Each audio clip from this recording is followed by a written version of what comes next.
E aí, pessoal, tudo bom? Bem-vindos ao primeiro Descomplicando Docker de 2020. Esse ano vocês vão aprender tudo que falta sobre Docker aqui no canal comigo. Beleza? Bom, eu vou começar esse vídeo já pedindo para você, se você gosta do meu canal, se inscreve nele, beleza? Compartilha com seus amigos. O vídeo eu não vou falar ainda para você curtir. Só no final do vídeo, depois que você assistir tudo, é que eu vou pedir para você curtir esse vídeo. Beleza? Vamos lá. Hoje a gente vai falar sobre containers. Sim, já que o último vídeo foi sobre Docker Images, nada mais justo do que hoje a gente falar sobre containers. Beleza? Então vamos lá.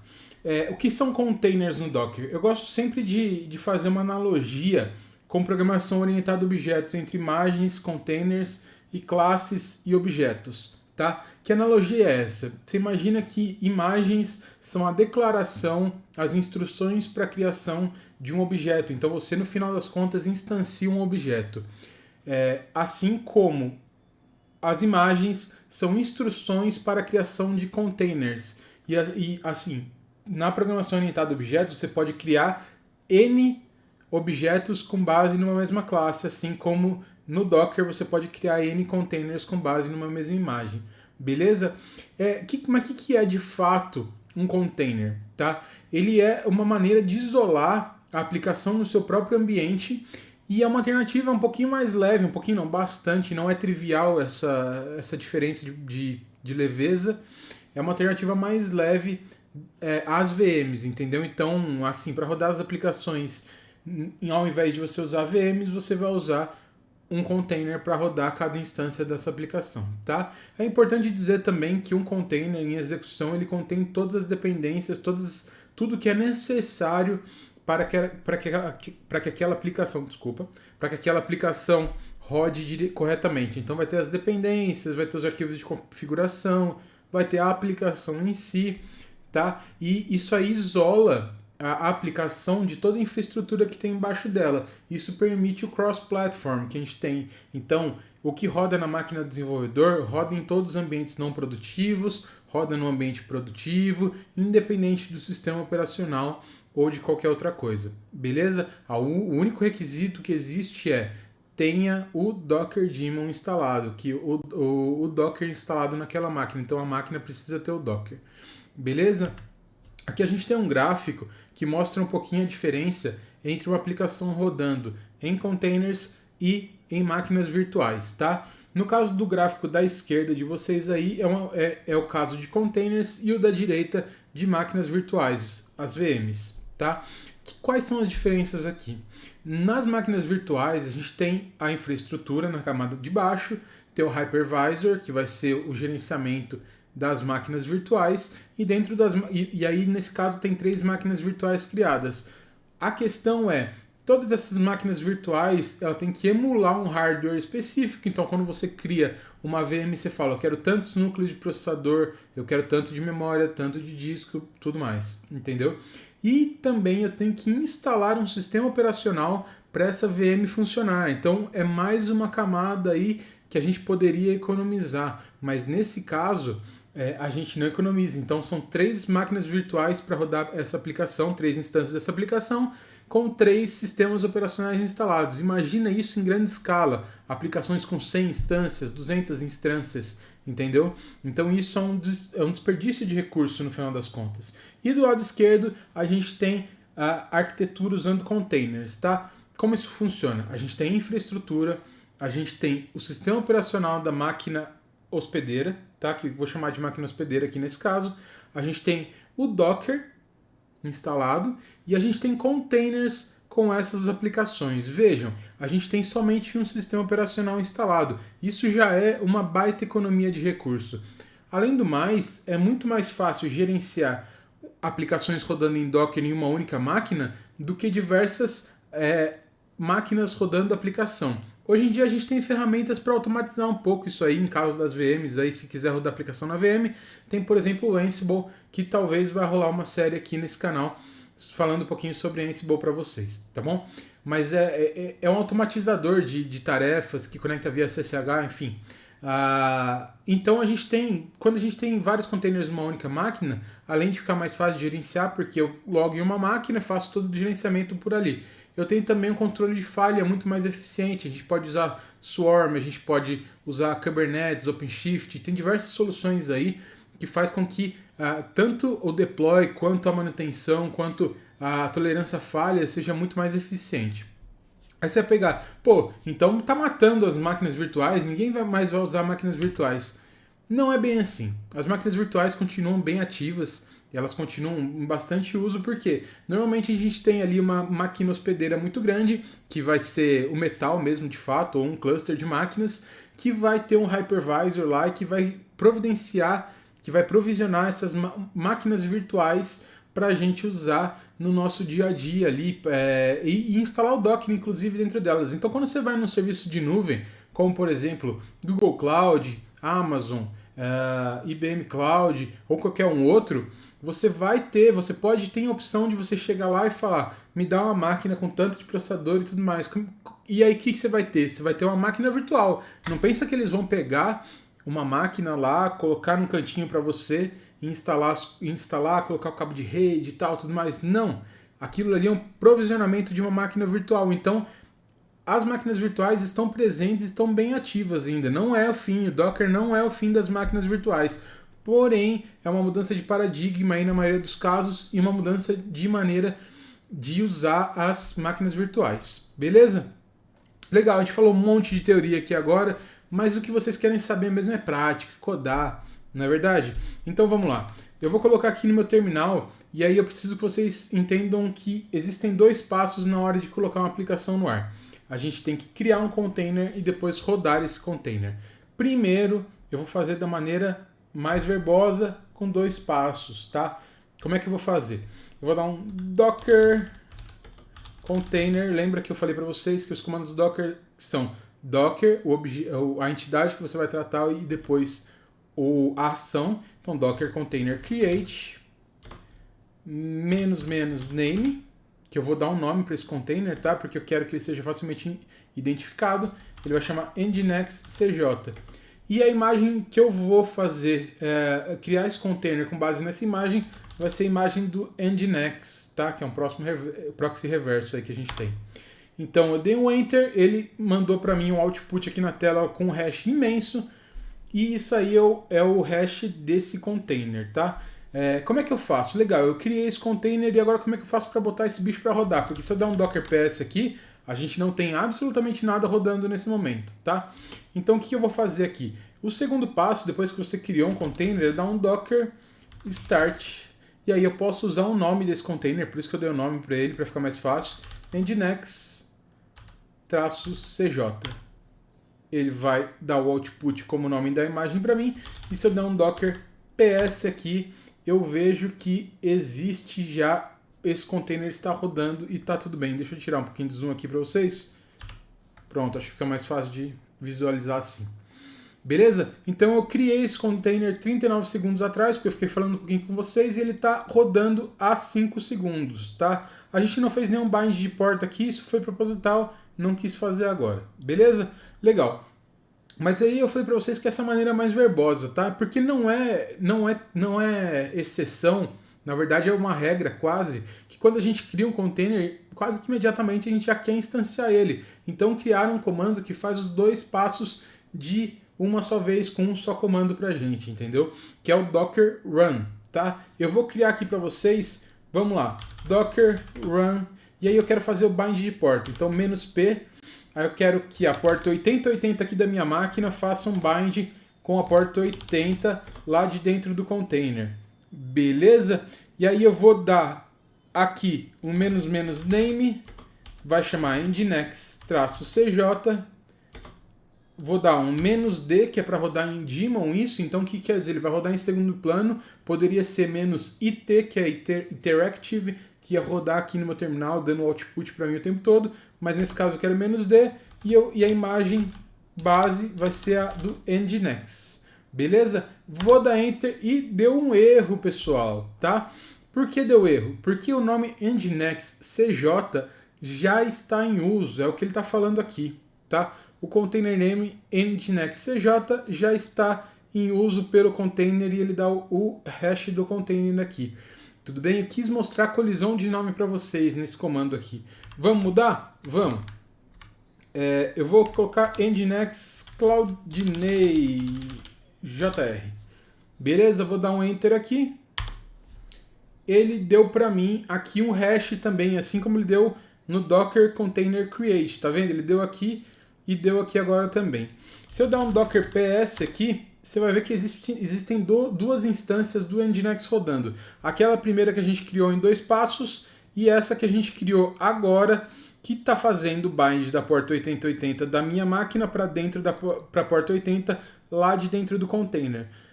Mesmo sendo um comando só, eu quero chamar a atenção de vocês para uma coisa. Veja que existe 2 colunas, created e status, tá? Created há 11 segundos atrás e tá up há 10 segundos. Por que existe essa diferença? Pelo seguinte, ele não faz tudo de uma vez só. Ele só faz com que você tenha um passo só a tomar. Mas na verdade, dentro do Docker, ele faz exatamente os 2 passos. Ele vai pegar, vai criar o container para você e depois vai fazer vai instanciar esse comando. Esse container, na verdade. Beleza? Legal. Quero também mostrar que é muito fácil a gente ver os status, as estatísticas, na verdade, de um container rodando. Se eu der um docker stats aqui, ele vai aparecer para mim essa telinha que atualiza sozinho, que tem aqui algumas coisas interessantes, tá? A gente tem o nome do container, quantidade de CPU que cada um deles está usando, também tem o ID do container, o ID curto do container, né? A quantidade de memória que cada um deles está usando, então isso aqui a fim de monitoramento é muito legal. Um está usando 2.7 MB, o outro está usando 2.29, 2.3 MB, de 32 GB da máquina. Memória, então pouquíssima memória sendo usada e também dá as estatísticas de I/O, então entrada e saída. Beleza? Então a gente tem isso aqui, a gente pode deixar isso aqui, criar um painel até, vocês lembram que eu falei para vocês que o Docker se comunica via API REST, então a gente pode colocar isso aqui no painelzinho aí, a gente pode fazer alguma ferramentinha. Existem ferramentas de mercado excelentes para esse caso já, eu vou mostrar para vocês em breve, conforme os vídeos forem ficando mais avançados, mas a gente tem essa estatística aí fácil pra gente, beleza? Legal. O que eu quero mostrar mais para vocês aqui? Quando a gente imagina que eu quero instanciar mais um container aqui, tá? Uma coisa que eu quero mostrar para vocês é que não pode haver, eu vou até mudar o nome, vou colocar CJR, tá? Não pode haver colisão de nome e também não pode haver colisão de porta aqui fora, tá bom? Aqui na minha máquina. Ó, o que ele tá falando aí, ó? Response for daemon, driver fail programming external connectivity, beleza, por quê? Porque eu tô falando que eu quero usar a porta 8080 aqui de fora para a porta 80 lá de dentro, só que a porta 80 aqui de fora já está sendo usada por um container. Se eu der um docker ps, a gente vê que o container, cadê? Nginx Cloudinei está usando a porta 8080. Aí eu quero mostrar para vocês uma coisa, ó. Se eu colocasse aqui porta 8090 e desse... Opa! Aqui é um erro muito interessante que eu quero falar para vocês. Lembra que eu falei que era em 2 passos que ele criava? Então, ele criou o container e somente na hora de instanciar ele, no segundo passo, foi que ele percebeu que havia um conflito de porta. Então, ele não se desfez do container que ele tinha criado. Muito pelo contrário, ele pegou e deixou ele guardadinho lá. Tá? Então, o que ele está falando? Que o Nginx JR já está em uso pelo container X, tem esse hash enorme aí. Isso é muito legal, vocês saberem que mesmo quando você dá um Docker Run e falha no segundo passo, você não perde a criação do container no final das contas. Eu vou mostrar como listar isso para vocês daqui a pouco. Eu vou só colocar aqui, ó, C Junior, só para a gente conseguir instanciar aqui e matar essa parte das portas. Beleza? Eu coloquei ali porta 8090 fazendo bind para a porta 80 lá dentro. Então, se eu der um docker ps aqui, a gente tem 3 instâncias do Nginx rodando nesse momento, tá? O que é interessante aqui, que como eu falei para vocês, a gente tem várias instâncias da aplicação rodando na mesma máquina sem que seja necessário uma única modificação na aplicação, tá? Então o Nginx está lá dentro e está expondo a porta 80 dentro desse container. Só que aqui fora eu coloco a porta que eu quiser, eu faço o bind que eu quiser, entendeu? Então imagina que se você tem 10 instâncias de uma mesma aplicação rodando na mesma máquina, você não precisa ir no arquivo de configuração dela e mudar a porta que ela vai expor, não. Você pode simplesmente colocar no container que você quer expor aquela determinada porta, tá bom? Muito legal isso aí. Vou dar aqui um docker stop no Nginx CJ, que é para parar esse container, um docker stop também no Nginx C Junior. Beleza, parei os dois, vou dar um clear aqui na minha tela. O que eu quero mostrar para vocês agora, eu posso listar todos os containers que estão parados, por exemplo. Se eu vim aqui na minha apresentação, existem alguns possíveis estados de um container, tá? Ele pode ser created, restarting, running, removing, paused, exited ou dead, tá? A maioria daí é muito simples de você entender, created, restarting, running, removing, tudo mais. O dead é um caso muito específico que talvez em um vídeo mais pra frente eu fale para vocês, mas é um pouco raro. É quando o container perde alguns componentes essenciais para o seu funcionamento, então ele não vai funcionar mesmo. Então tá até na documentação que ele está em estado de defunto, tá? É muito dramático isso, mas talvez em um vídeo mais pra frente eu fale sobre isso, mas os outros são muito simples, tá? Muito simples de a gente entender o que é bem semântico ali, o nome daquele status é realmente o status que ele está. O status exited, ele tem 1 ou 0, que é saída com sucesso ou saída inesperada, tá? Pode ser 1 ou 0, se a gente quiser a saída com sucesso. Vamos dar uma olhada lá. Eu quero fazer um docker ps, e aí eu posso colocar um "-f" de filtro ou "-filter", e eu vou colocar aqui status igual stopped. O stopped não existe, não sei porque eu pensei stop exited. Falhou aqui, gente, tá? Então a gente tem aqui, ó, 2 containers que eu acabei de parar. Eu fiz uma limpa aqui nos meus containers parados antes de começar esse vídeo. Então tem 2 containers parados. Tem o Nginx C Junior e o Nginx CJ. Deixa eu tirar um pouquinho de zoom aqui para dar para olhar melhor. Então tem o Nginx C Junior e o Nginx CJ. Os dois estão exited com status 0, mais ou menos 1 minuto atrás, tá bom? E também tem a data de criação deles, o ID e tudo mais. Beleza? A gente tem aqueles status, eu queria mostrar para vocês também essa questão de filtrar containers por containers parados. Poderia filtrar por containers rodando, por containers mortos e tudo mais. Enfim. E aí, putz, imagina que você está naquela máquina, eu tenho um caso real de um monitoramento que ficava olhando na minha máquina, ver quais containers estavam parados, e tinha um container Hello World que alguém usou lá quando foi provisionar essa máquina para instalar o Docker, testar se estava funcionando, conectando direitinho ao registro e tudo mais, e esse container ficava apitando no monitoramento como se tivesse um container morto que não deveria estar. A gente teve que ir lá remover e tudo mais, porque esse monitoramento ele listava os containers que estavam parados dentro dessa máquina, entendeu? Então se eu quiser limpar todos os containers que não estão em uso, eu posso usar o comando docker prune. Docker container prune. Ó, viu? Quase que eu esqueço. Ele vai perguntar para mim, você quer mesmo continuar? Sim. Aí ele deletou 4 containers aí. 3 containers, desculpa. Deveria ter algum container aqui que não estava em status de exited, podia estar em algum outro status, tá bom? Mas ele deletou 3 containers. Então se eu rodar esse mesmo comando aqui, ó, não existe mais containers exited, beleza? O que eu quero mostrar para vocês? Ainda tem aqui, se não Docker PS, ainda existe um container rodando. Por que eu deixei esse container rodando? Pelo seguinte, e aí vocês vão me perguntar, e se eu quiser ver o que está acontecendo dentro do meu container, ou então modificar alguma informação que está dentro do container e eu não tenho acesso, eu precisava dar um comando no shell. No caso do Nginx, eu queria mudar o arquivo conf do Nginx. Como é que eu faço isso? Muito difícil.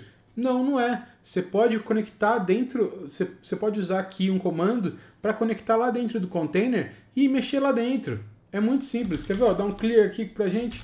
Docker exec. E aí eu vou passar aqui o "-it", ao contrário do "-d" que a gente usou na hora de provisionar, de instanciar esse container. Nesse caso é o interactive, então vai prender, entre aspas, o meu terminal aqui com essa ação, tá? Que é iterativo. "-it". Aí eu vou... Vocês acreditam que eu não lembro o nome do container? Docker ps. Docker exec -it nginx-cloudinei.jr. E aí o último parâmetro aqui é o comando que eu quero executar. Nesse caso eu quero executar o bash, tá? Que a gente já falou na série Descomplicando Linux, o que é o bash, shell, enfim. Entrei aqui. Vocês veem que até a cara do meu terminal aqui mudou. Antes era cloudinei, @cloudinei-desktop, agora é root, e um hashzinho aqui. Esse hashzinho aqui é o hash do container. O que isso quer dizer? Eu estou usando um root dentro do meu container. Então, sou usuário root dentro desse container. Aí, o que eu quero fazer aqui? Pô, eu quero ver o arquivo de configurações do Nginx. Como é que eu faço? Ó, eu dou um cat no /etc/nginx/nginx.conf. E ele mostra aqui para mim o arquivo de configurações desse Nginx. Beleza? Então tem ali user, worker, process, tem algumas rotas aí que tá...